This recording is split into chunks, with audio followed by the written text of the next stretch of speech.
Series of meetings, the opposing political leaders did not meet face-to-face. Both the Serb and Croatian camps predicted the war could escalate into an international conflict if Islamic nations come to the aid of the Bosnian fighters. The State Department has warned the United States will use military force if the Serbs attempt to widen the conflict to the province of Kosovo. I can say we're deeply concerned about the situation in Kosovo. We have discussed this with other governments, and our concerns are widely shared in the international community. We're watching and will continue to watch Serb actions in Kosovo carefully. There should be no doubt that the United States would take very seriously destabilizing acts by Serbia in Kosovo. The American Secretary of State Lawrence Eagleburger has said he hopes the UN Security Council will pass a resolution by the end of the week to allow military enforcement of a no-fly zone over Bosnia. Britain remains cautious on this. John Major has stressed his concern for the safety of peacekeeping troops on the ground. In an apparent attempt to capitalize on this and avert foreign intervention, the leader of the Bosnian Serbs has written to Mr. Major, offering to allow UN observers on all Serb flights. I think this new idea will enable the entire international community to have monitors reports day by day whether Serbs are violating this resolution or not, and then there would be no excuse for interference and involvement in this civil war in Bosnia and Herzegovina. Reports of a build-up of Bosnian Muslim forces on Mount Igman overlooking Sarajevo have prompted worries of a new offensive. International negotiators believe the Bosnian troops, impatient with the peace process, may try to regain lost territory by force. The first heavy snow of the winter has fallen in Sarajevo, making conditions even worse for the inhabitants, who are living in sub-zero temperatures without electricity, gas or running water. Already the city's old people are dying from the cold. The first snow of the winter came overnight to Sarajevo, the beginning perhaps of harder times than ever here. Since fuel is short, the water pumping stations aren't working, so people have to endure the discomfort of getting water where they can, regardless of the risk to health. But there are worse places, even in Sarajevo. As you can perhaps hear, we're right on the front line. There's shooting and mortaring all day and all night here. And right beside the front line, there's this old people's home. There's no protection here either against the bullets or against the cold. It used to be rather luxurious. Now a lot of it has been closed down because of war damage. There's a hard job just keeping one room on each floor heated. Snipers in the building behind make it dangerous even to get fuel. In the past few months, several of the staff and patients have been killed or wounded. Since it lies beside the Serbian lines, Serbian soldiers use its corridors as a shortcut to their positions. Watch out for snipers, he says. But the real enemy is the cold. 8 of the old people here have died in the past 4 days from hypothermia. This elderly woman would, the nurses said, be dead by tonight. Others huddle under their skimpy blankets, trying to keep warm. It's clean and well looked after, but there aren't enough blankets and there aren't enough stoves, so the wards are unheated. And there's nothing to stop the cold getting in. The snipers have seen to that. There used to be 100 staff here. Now there are only 6 to look after 120 old people. They've stayed from a sense of duty. If you could ask the outside world for help, I said, what would you want? Heating, clean sheets, and more nurses, they said. It's a dreadful way to end a long life. This woman is dying, and perhaps the last sound she hears is a sniper's rifle. John Simpson, BBC News, Sarajevo. Here, the parents of a murdered 14-year-old Norfolk girl have made an emotional appeal for anyone with information to come forward. Joanna Young's body was found on Saturday night, just a mile from her home near Durham. She'd died from drowning and severe head injuries. Joanna Young's half-naked body was found on Boxing Day next to a water-filled pit. Today, the painstaking search for clues continued. The jeans she was wearing still haven't been found. Her parents appealed for more information about Joanna's last movements. We had no arguments in the family. We just thought she was going out to meet friends, and that was that, really. And there was a warning for the parents of other children. For God's sake, make sure you know where they're going. Yes. Because I wish the hell I'd done that. One lead, a possible sighting of Joanna at a Norwich kebab house, has now been discounted. There are many leads, obviously. In this type of inquiry, the public respond to our appeals. All the information that they give us is followed up. And because of that, of course, yes, there are many lines of inquiry which we have to look at. A post-mortem revealed Joanna died from drowning and head injuries. But the police admit so far a motive for the attack is unclear. An aid convoy carrying food and medicines has been prevented from reaching the 400 Palestinian deportees stranded in no man's land between Israel and Lebanon. The convoy, organised by Arab-Israeli leaders, was turned back by Israeli border police. Attempts continue to persuade the Israelis to allow supplies into the Palestinians' camp. A delegation of Israeli Arab leaders got as far as the southern edge of Israel's self-declared security zone today, but to no one's great surprise, the guards would not let them go any further. The Arabs reinforced their point with some public prayers, but no one is getting any closer to changing the situation on the ground. In the camp, the expelled Palestinians are holding a one-day fast to conserve food. Some supplies are being smuggled to them by supporters in Lebanon, but conditions are still bad. There are persistent reports in Israel that at least 6 of the deportees were rounded up by mistake. It's likely that special tribunals will begin hearing appeals soon, and some men may then be allowed home. But most will not, and the Lebanese have matched Israel's tough stance by saying that the UN envoy James Jonah will not be allowed to pass through their territory as planned and visit the camp tomorrow. Mr. Jonah, who's been meeting Palestinians in East Jerusalem, manages to stay remarkably cheerful, at least in public. Yesterday, he heard Israel refuse to take the deportees back, and today he was pressed from the other side. Israel is responsible. It cannot force a status quo on the Lebanese or on any other country. It cannot continue to impose deportation on other countries. The Israelis have chosen this moment to ask moderate Palestinians in for talks about the future of the peace process. But the mood on the streets is not conducive to such discussions. The deportations are the issue of the moment, and all other questions have been pushed aside. Justin Webb, BBC News, Jerusalem. The Americans are reported to be sending an aircraft carrier back to the Gulf to enforce the 2 no-fly zones in northern and southern Iraq. The Kitty Hawk left its station off the coast of Somalia this morning, following the shooting down of an Iraqi warplane by an American F-16 jet fighter. The 2 main warlords in the Somali capital, Mogadishu, have held a mass demonstration for peace in the centre of the city. 10,000 people attended the rally, celebrating what they hope will be the end of a struggle for power, which has been a major factor in the famine in the country. It's a long time since Somalia has had any reason to bring out the band, but today the people of Mogadishu poured onto the streets under the banner of unity. In the shadow of the bombed remains of the country's parliament, the supporters of both sides came together to celebrate the end of the green line that has divided their city for so long. With this handshake, Farah Aidid and Ali Makti, Mogadishu's 2 warlords, announced an end to their feud, though the true test will lie in their deeds, not in their words. We are having the flag of peace. We are demonstrating today all the world and all Somali people, our unity, peace, and, reconciliation. But elsewhere on the streets, life is not so peaceful.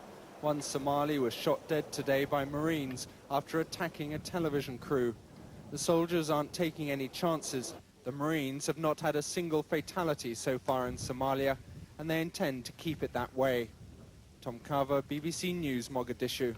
Here, the government has changed its housing policy to encourage more investment in private rented homes. It's been attacked by Labour, who say the government's policy on home ownership has been pulled apart by growing unemployment. From the moment when Mrs Thatcher handed over the deeds to the couple who became the first to buy their council house in 1980, her decade in power was marked by a massive increase in home ownership.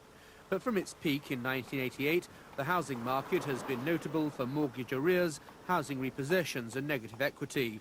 This has brought a highly significant change in government policy under John Major.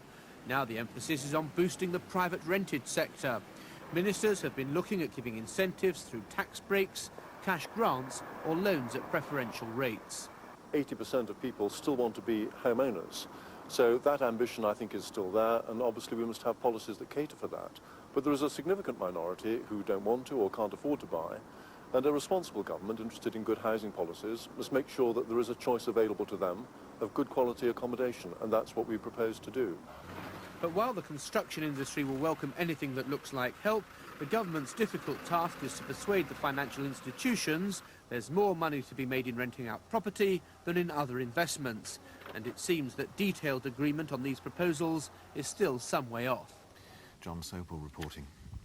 More than 40 fishing boats have sailed into Lossiemouth Harbour in northern Scotland in a protest against the government's planned restrictions on catches. The Sea Conservation Bill would impose limits on the number of days a vessel can spend at sea.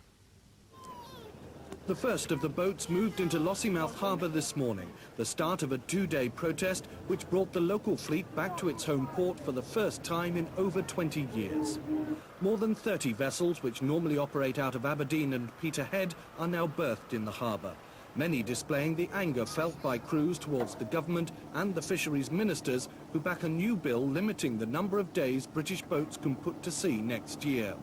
Sea Conservation Bill is going to tie our boats to the wall for probably half the year, while the member states of the Common Fisheries Policy are going to be allowed to fish free and daily. That can't be right. Feelings against foreign boats are running high and have already led to the brief blockade of one Highland port used by the French. Scottish skippers who've been given larger EC fish quotas next year say the tie-up scheme may save stocks from British fishermen, but not from foreign competitors who face no restrictions on their time at sea. The Lossiemouth protesters say the only way to conserve stocks is for a properly funded decommissioning scheme to take boats out of the industry. Stores throughout the country have reported the best start to the winter sales for years. Town centres were choked with traffic and there were motorway jams on the approaches to out-of-town shopping centres. By mid-morning, the crush was well underway. Shoppers in Oxford Street, while still looking for value in a recession, were clearly willing to spend on bargains. Items for the home and clothing selling strongly. It's certainly busier so far, up to this period of time, than any other day we've ever had. So we're looking for records today. So, is confidence returning to the high street? Very slightly, but I think it's a long way to go yet. It's going to be one of those years. They're going to spend, and stop indoors for the next month or so. And this has been repeated across the country throughout the day. The AA has reported that town centres have been choked with traffic and car parks have been overflowing from Glasgow to Southampton. In Manchester, pre-Christmas sales were slow. Stores expect today's takings to be up 30% on last year. Now with news of today's sport, David Davis. Norwich City will enter 1993 at the top of the Premier League, but they could only draw 0-0 at Leeds today, and they missed a penalty. Manchester United's Eric Cantona, a recent purchase from Leeds, was amongst his new club's scorers in the biggest win of the day against Coventry. Chris Kiwomya got the Ipswich winner after Blackburn had taken the lead at Portman Road. Andy Sinton scored a hat-trick for Queen's Park Rangers as they beat Everton in a remarkable match at Loftus Road.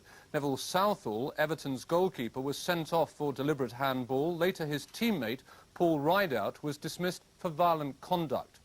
And those results mean Norwich maintain a 3-point lead. But Manchester United have now moved above Blackburn into second place. Ipswich are fourth. Aston Villa are playing Arsenal tonight. Latest score there, Villa lead 1-0. 2 goals from Oxford's Jim McGilton helped to inflict a rare defeat on Newcastle in Division 1, but their nearest rivals Tranmere also lost 3-1 at Barnsley. So Newcastle stay 12 points in front. West Ham drew, Millwall beat Leicester, Portsmouth won 4-2 at Derby. Well, England's cricketers have left for their 3-month tour of India and Sri Lanka. Their busy tour includes 7 one-day internationals and 4 tests. Their opening match is only 5 days away, but the first test against India doesn't start until the end of the month. Racing's champion national hunt trainer, Martin Pipe, has had an outstanding day at Chepstow. His horses won 5 of 7 races, and in the Coral Welsh National, his stable filled the first 4 places. Martin Pipe's prolific stable already had 2 winners in the bag when his 4 entries set off in the Welsh National in company with some of the country's best steeplechasers. From early on, Pipe's 2 main hopes, Run for Free and Minahoma, set the pace. and they were still pushing on well into the second circuit when Run for Free almost ruined what was to be a remarkable sequence. Oh, he's nearly gone. But jockey Mark Perrett managed to cling on and extraordinarily had re-established Run for Free's advantage by the time they cleared the last. Free's only going to jump in. Run for Free. Strung out behind him, almost in single file, were his three pipe stablemates, Riverside Boy, Minahoma and Bonanza Boy. There might have been a fifth too. Chatham, a likely favourite, had been withdrawn just before the start. Later, two more pipe horses returned to the winners' enclosure. 5 winners at combined odds of 602 to 1. Long odds. From David and me, good night.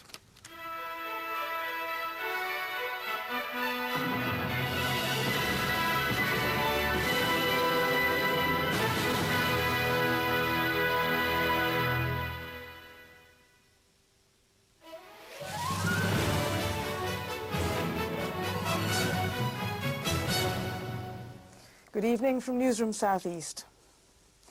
Intruders who broke into a family's home over Christmas have smashed medical equipment used to keep a young boy alive.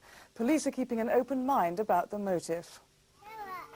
The festive smiles returned briefly today for Stuart Masters and his mother Shelley. 36 hours ago, the family had returned to their Shoebruness home in Kent to discover burglars had broken in and wrecked virtually everything, including Christmas toys, belonging to the 3-year-old who badly needs a liver and bowel transplant. The intruders even smashed his medical equipment. We can't believe that someone's actually damaged to us. It's I don't know what to say. I'm lost for words. It just hasn't sunk in properly. To have this happen now, what has this meant over the Christmas period? It's just, I just can't say. The appeal to help Stuart still needs thousands of pounds before he can fly to the United States for an operation. An MP is calling for a remand centre in Berkshire where prisoners rioted on Boxing Day to be closed down. The Home Office is looking into the cause of the disturbance at Reading. The inquiry is expected to concentrate on whether enough staff were on duty when the trouble erupted at Reading. Around 50 prisoners took over one of the wings for 3 hours on Saturday night, smashing equipment and lighting fires before prison officers managed to regain control. But the local MP questions whether the centre should remain open. My own feeling is that it's not appropriate to have a prison of this kind within the centre of a commercial town like Reading. According to one report, there were only 12 officers guarding 128 remand prisoners because of reduced staffing levels. And finally, Battersea Dogs Home says it believes there'll be fewer abandoned pets this Christmas. The number of dogs brought in has almost halved in the last 4 years. That's it. Now the weather forecast with Bernard Davey. Hello, it's not only the British Isles, but the whole of Europe that's likely to have a fairly widespread and at times severe frost tonight, so plenty of scraping of ice off cars tonight and at first tomorrow. Temperatures over the British Isles may well fall as low as -6 or 7, a little bit lower in 1 or 2 places. The only places likely to escape are around some of these coastal fringes where you've got an onshore breeze and up to the northwest where there's more in the way of cloud. And despite all the cloud over parts of Scotland, that won't stop you from having a frost nor having some freezing fog patches, and those freezing fog patches, some of them dense, will extend as far south as the Midlands. There's tomorrow's weather chart. This area of high pressure still causing a little bit of interference on television sets, but things should improve over the next few days as the high pressure starts to move away, with these weather fronts moving erratically across the British Isles, tending to turn the weather a little bit more changeable. Now tomorrow we start off very cold and frosty with freezing fog patches. Most of them will clear, but here and there, 1 or 2 of them will linger on right through the whole of the day. Up to the north and west, some thicker cloud, perhaps bringing the odd spot of drizzle into the Western Isles. And where temperatures sit around freezing, that's where you'll have the fog. Elsewhere, around about 2 to 5, but some parts of the south and southwest and up to the northwest, here they could be as high as 6 or 7. Now moving on to Wednesday, still a lot of frosty weather and some fog to be had over much of England, some sunshine too, thicker cloud and some rain spilling across Scotland and Northern Ireland and heading down to Wales. Then as we move into New Year's Eve, the first band of cloud with its rain, most of it will have died out by now, will move into East Anglia in the southeast. A brighter slot behind that with some sunshine, and then another band of rain, heavy at times, moving into Scotland and Northern Ireland, to be followed by some showers, and turning out to be quite windy up to the northwest, perhaps touching on gale force. But the temperatures in most places will be picking up. And then on New Year's Day, the south still mostly dry with some sunshine, to the north a good deal of cloud, some rain, and some strong winds. That's it. Good night. June, and on the eve of President Yeltsin's triumphant return to his country, he and President Bush went for a cruise on the presidential launch. He was a happy man. He'd got what he came for, a $10 billion loan and all the loose change in President Bush's trouser pockets. Yes, join Elle Macpherson and me for a last look back at 1992, this New Year's Eve at 10:21. For the same price as a day's BBC, you can buy 1/1,000,000th of a Ferrari. The BBC, the best value television and radio there is. While he may have one foot in the grave, Richard Wilson still has a score to settle with neighbour Angus Deaton after the great No massacre. That's in 50 minutes here on BBC One. Meanwhile, I think I'll just sit back and let you introduce the next programme. There's only one Jasper Carrot. One Jasper Carrot. There's only one Jasper Carrot. One Jasper Carrot. There's only one Jasper Carrot. One Jasper Carrot. There's only one Jasper Carrot. There's only one Jasper Carrot. Jasper Carrot. There's only one Jasper Carrot. One Jasper Carrot.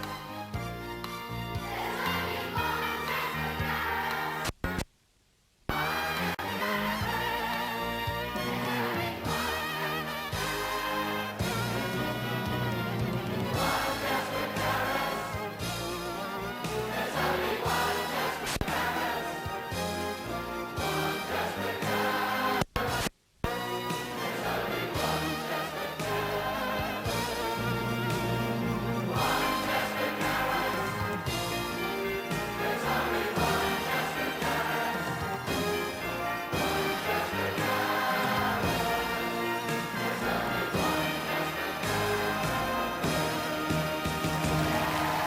Ladies and gentlemen, the one and only Jasper Carrot!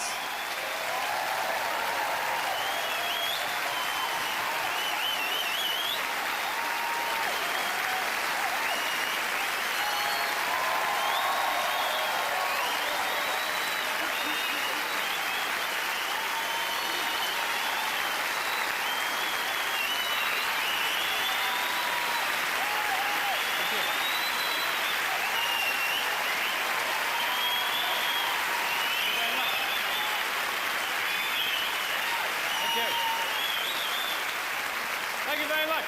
Thank you. Good evening and welcome to the Theatre Royal, Drury Lane, on a very special night. We have the Prince and Princess of Wales with us.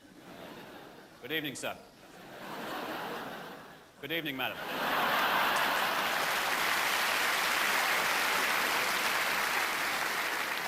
So, here we are. They've all been on here, you know. Gielgud, Laurence Olivier, the Crankies. Isn't it strange? It's the West End, and there's not one pantomime in the West End this year. Don't you think that's remarkable?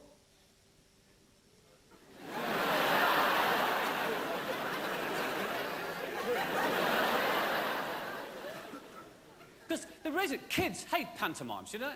Kids hate pantomimes. It's us, adults.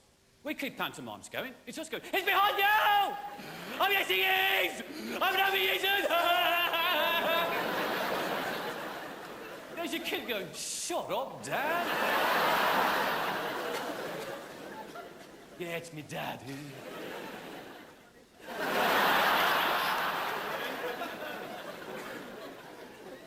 I've been touring around this and like it. The thing is, everybody's employing all these Australian soap stars to headline these pantomimes. I mean, it's a bit of a risky business, isn't it? They've given one of them a speaking line. Skippy. Jason Donovan was going to do pantomime, but thought better of it. Well, you can't have the old audience shouting, oh, yes, he is. Oh, no, he is.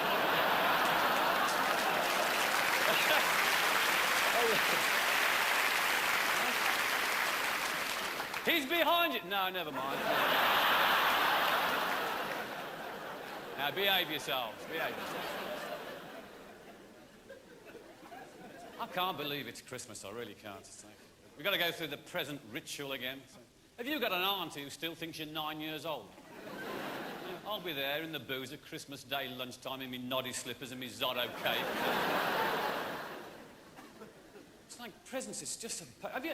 The difference between men and women with presents. I mean, women get presents, it's all, oh, yes, oh, that's just what I wanted, and yes, well, I knew I was walking around heaven, I thought, that's just, oh, you are...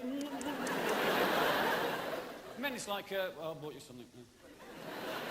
Oh, thanks very much, thanks. It's just what I wanted. Oh, good, oh, I don't know what it is, neither do I, but I bought you something. Oh, thanks, like the three wise men, you know, I bought this for Jesus. It's only a bit of gold or something. I got it from Ratner's or something like that. Last year, do you know, last year I must have had 3 gallons of smellies. Because that's what it's done. I mean, people don't... I didn't know what to buy you. Bought you some smellies. You won't like it. What the bloody hell did you bite me for then? It's like, I mean, manufacturers aren't daft, but there must be now a smelly for every part of your body. Well, almost every part, all right. I'm waiting for Peony Fresh to come out, then I've got the lot. With a bit of luck, it'll be a roll-on.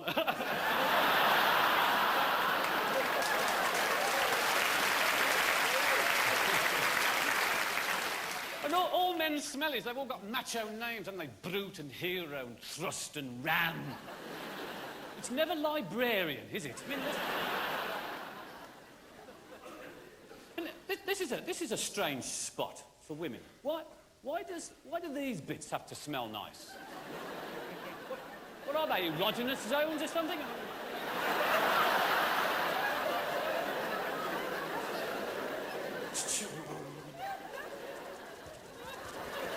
You're getting ready at night, you look like bloody grasshoppers.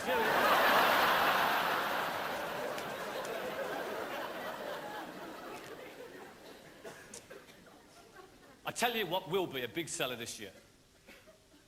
This will be in a lot of wives' Christmas stockings. That new sex instructional video. Yes, you know what one I mean, don't you? I mean, the thing is, it's like, because it's hard porn, isn't it? And, but because it's sex instructional, you know, you can have it next to Nick Faldo. I haven't seen it. I was in it, but I haven't seen it. And there's a beautiful piece of advice for women in the middle. It says, ladies, if you've had a really good, satisfying sexual experience, remember to tell your husband. Who's going to make a phone call that time of night?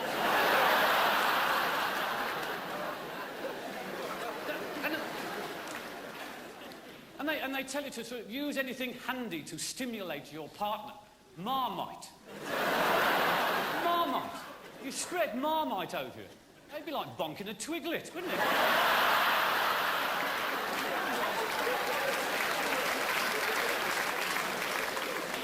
Sex instructional video. They'll have a GCSE on it now, won't they? I won't mind the practical. Stuff the oral. It's strange how people go about meeting each other. Do you watch Blind Date? It's you, is it? God, there's some ugly people in the world. And they all sit on stools.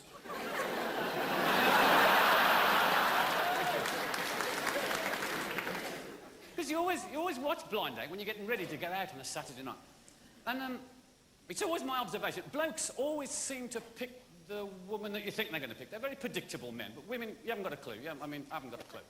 And until about every 4 or 5 weeks, there's the same scenario, okay? Like there's 3 blokes, and 2 of them are pretty good.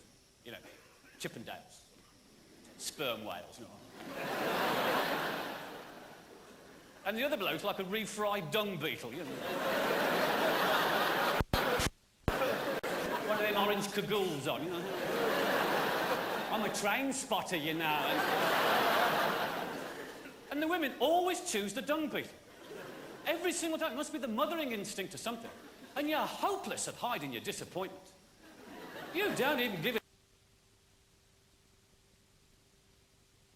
Welcome. Oh, Malcolm, oh my God. Oh, I want to change my mind, give me Malcolm now. And you turned down Brian.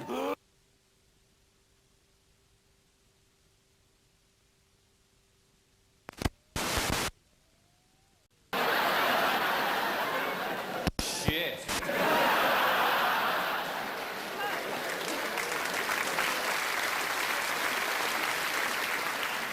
It's stupid all about that, isn't it? The whole... Just drill a hole in the partition and let them get on.